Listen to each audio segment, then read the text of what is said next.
Who here believes TV Everywhere is going to get anywhere? I actually believe it's going to get traction. I think. Can you explain a little bit what you're...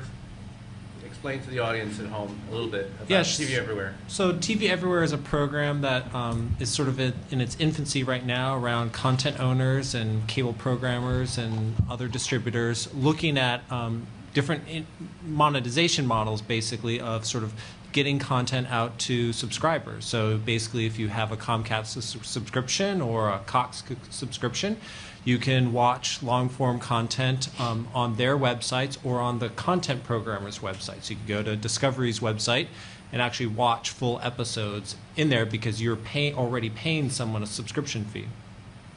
And I think that sort of aggregated model around subscriptions is a natural for the environment.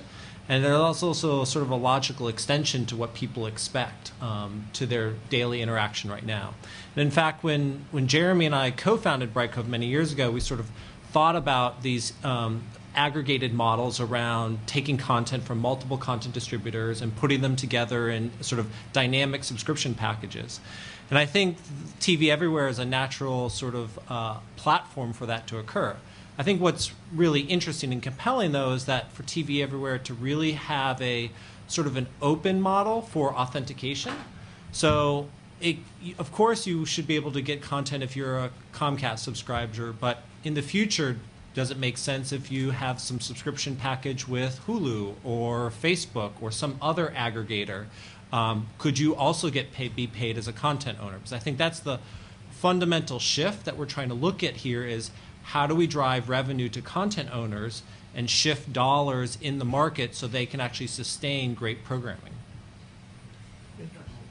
Yeah, and you know, I always like to take little pieces of data from our experience to disprove things that I thought were axiomatic years ago, and there are some myths from the mobile side that give me great confidence in the TV Everywhere strategy, and that there is pull from consumers in that regard. We used to think, well, long-form programming doesn't work on mobile, and we've now we power Showtime, we power TV.com, which has full episodes of CSI and NCIS and How I Met Your Mother, and a lot of other full episodic programming. It does fantastic. It does really well on mobile, which was a big surprise to us. We thought it would be all short-form programming. We also thought there was this thing called the mobile day part, which is when people would be commuting or at lunchtime, and that's really what we were going to sell to the advertisers and say, like, oh well, here's unduplicated reach because it's during this specific commuter day part. It doesn't exist in North America. There's no commuter peak that we see. As a matter of fact, if you look at our usage curve across all of our properties, you see a very, very similar curve to what people are consuming online. They're just consuming it on mobile, perhaps because it's a more personal device. It's maybe the only device that they have with them when they're at work that isn't on the corporate network, or it's one where it's easier to poke into seeing what they want to see because it's where they interact with their social graph. So following user behavior, I'm pretty bullish on TV Everywhere.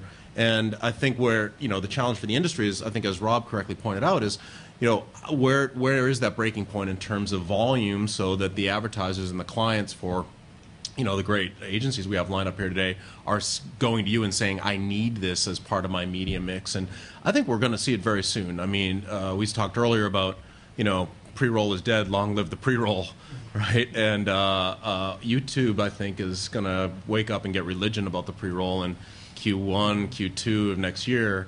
And those are the volumes that I think, I don't know, Rob, you tell me, are those the volumes that will compel you guys? Well, I had a client ask me